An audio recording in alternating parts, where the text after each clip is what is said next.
জয়গুরু। আজকে আমি আলোচনা করব মানুষ সংসারে দুঃখ কষ্ট যত কিছু পায় তার মূল কারণই হলো প্রবৃত্তি পরায়ণতা। আর ওই প্রবৃত্তি পরায়ণতা থেকেই আসে মূঢ়তা ও অজ্ঞানতা।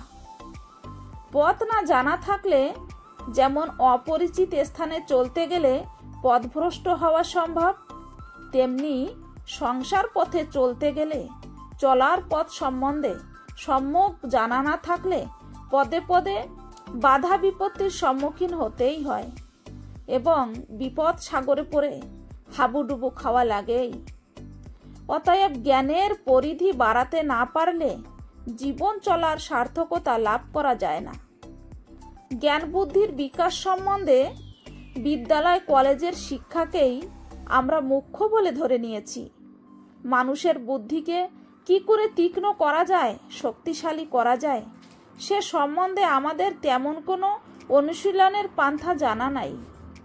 বুদ্ধির বিকাশ ঘটাতে হলে যে বস্তুর গুরুত্ব সবচেয়ে বেশি, আমরা তাকে সবচেয়ে বেশি করে আগ্রহ করতে চেষ্টা করি।